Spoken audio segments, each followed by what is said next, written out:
Esse é a figura. Esse é o cara. Ele é do ramo marítimo. Dream, love, create, fight, survive, win. Olha que beleza. Diz muito sobre ele. Diz muito sobre ele isso aí, tá? Sonhe, ame, crie, lute, sobreviva e vença. Bacana. Enfim, o Edu Gaspar vai ser o CEO internacional do grupo. E aí ele chega para comandar já Nottingham Forest, Olympiacos e Rio Ave de Portugal. E aí já começa a surgir aqui no Brasil um interesse no Vasco da Gama, que teve todo o entreveiro aí com a 777 e tal. Pode parecer que é muito cedo, né? O Edu assumiu tem 2, 3 dias. Como assim já tá interessado? Mas a gente não sabe também se o Edu não foi contratado porque existe um interesse no futebol brasileiro e tinha uma conversa ali com o Vasco, sei lá, um namoro, uma tentativa de aproximação. E aí o bilionário falou, pera um pouquinho, então eu quero contratar um cara que tenha, né, familiaridade com o país, E aí vem o Edu, enfim, pode ser as duas possibilidades. Ou tá começando a ter um interesse, ou já tem um interesse, enfim. Mas o Edu, ele vai para expandir o negócio do bilionário. Então, o Vasco pode ser um caminho, não pode, Fred? Pode ser um caminho. Não sei em que pé estão as negociações, se existem negociações ou se está só no campo de especulação, de sondagem. Cara, talvez com o tempo seja mais interessante a gente se debruçar com mais energia nessa figura do Marinakis, mas ele é um personagem riquíssimo, extremamente controverso. No futebol grego, ele é um deus para os torcedores do Olympiacos e um demônio para os torcedores adversários. Ele já foi investigado e não chegou nem ao pé de denúncia, tá? Mas já foi investigado por manipulação de resultado, por suborno a árbitros no futebol grego. Ele é um cara que, nesse momento, enquanto proprietário do Nottingham Forest, está suspenso pela Federação Inglesa por ter cuspido no chão enquanto a equipe de arbitragem passava por ele na derrota do Forest para o Fulham em setembro, agora pela Premier League. E é divertidíssimo. É um negócio simbólico, né? De ele não cuspiu no cara, mas ele tipo mandou a mensagem, era para você esse aqui.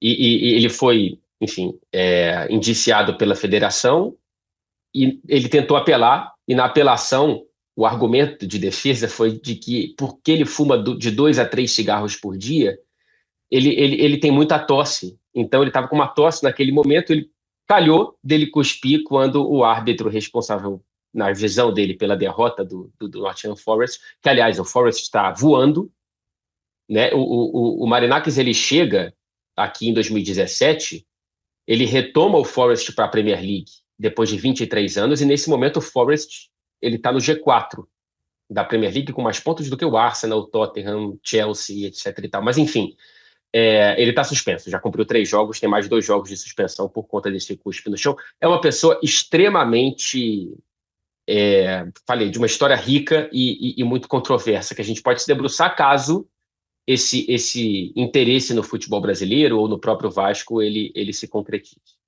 E você falou que ele é amado pelos torcedores do Olympiacos. Ele compra o Olympiacos, eu acho que há 10 anos. 2010, já tem quase 15. Ele ganhou 7 vezes o Campeonato Grego. O torcedor e agora ganhou a Conference League, né? O primeiro clube grego campeão europeu da história. Vamos aguardar aí os próximos passos. Olha aqui, ó, o Vasco está finalizando a preparação para encarar o Fortaleza amanhã. O Coutinho viajou e está à disposição para a partida. A gente vai ver o VT e na volta o Pedrosa atualiza pra gente. Muito trabalho e equilíbrio para o fim da temporada vascaína. A equipe ainda sonha em conquistar a vaga na pré-Libertadores e irá enfrentar um adversário da parte de cima da tabela. E para a partida contra o Fortaleza, o técnico Rafael Paiva poderá contar com Felipe Coutinho. Ele foi preservado em razão de uma fadiga muscular e desfalcou nas 2 últimas rodadas contra o Bahia e Botafogo no Brasileirão. O Coutinho a gente tem que ter muita paciência, porque é um jogador que sofreu muito na carreira, com algumas lesões importantes que tiraram ele de situações importantes na carreira dele, né? Enquanto o Coutinho retorna, Payet não joga. O francês sentiu um incômodo na coxa esquerda e passará por exames de imagem para saber se há lesão ou não. Quem viaja com o elenco é Paulinho. Depois de 10 meses lesionado, o volante está relacionado para participar do treinamento e seguirá com a equipe para Fortaleza. A expectativa é que Paulinho volte a jogar contra o Internacional e siga a mesma programação que Jair teve. Depois de perder para o Botafogo, o Vasco precisa de um bom resultado para continuar na briga por uma vaga na Libertadores do ano que vem. O time está com 43 pontos na 9ª colocação no Brasileiro. Após a partida, a equipe terá 12 dias sem jogos no período da data FIFA, para se preparar para terminar o ano melhor que os vascaínos esperam. Viu só, você agora tá aí, continua brigando pela Libertadores, nada mudou na sua vida, mas ia mudar na minha. Mais sorte que juízo. Porque Não. o Bahia, o Atlético Mineiro e o Cruzeiro perderam. Porque eu torci pra você não ficar tão chateado. Entendi. Entendeu? Mas amanhã é o Fortaleza. Que é isso, meu filho? Calma. Amanhã eu pego o Fortaleza fora de casa. Mas o Rafael Paiva tá tomando boas decisões, cara. Fica tranquilo. Tá montando o time direitinho. Você tem informação, Pedrosa? Vamos lá. O que você tem aí do Algumas Vasco? informações, né, Fala. importantes pra gente poder passar aqui. O Coutinho, ele volta do controle de carga que ele fez, ficou fora de algumas partidas, e aí volta para essa partida contra o Fortaleza. Não deve ser titular, deve ganhar minutos nesse jogo, justamente respeitando esse controle de carga. O Payet sentiu um desconforto na coxa esquerda e nem viajou.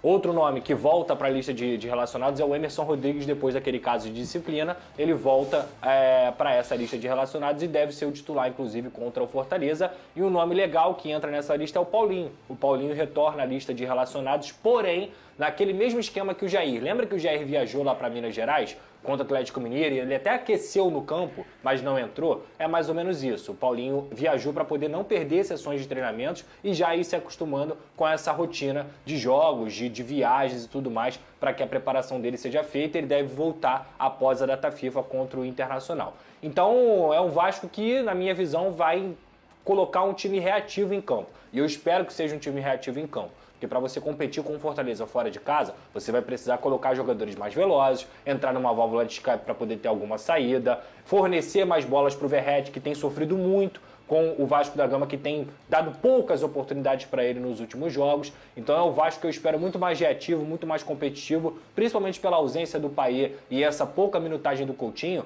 Eu acho que o Rafael Paiva tem tudo aí para poder pelo menos mostrar um repertório diferente. Não sei se colocar 3 zagueiros ou colocar jogadores mais na frente para poder fazer tanta a pressão lá na frente como ele gosta. Enfim, a única coisa que eu tenho certeza é que o Vasco não pode ir de peito aberto contra o Fortaleza como foi contra o Botafogo. É um jogo muito difícil, o Fortaleza é o melhor mandante aí do campeonato, o Vasco é o 5º pior visitante do campeonato, então é um time que vai ter que competir. Por exemplo, se tem algo bom para se apegar nesse cenário contra o Fortaleza, é que o Vasco não perdeu para o Fortaleza esse ano. Eliminou na Copa do Brasil e venceu em São Januário.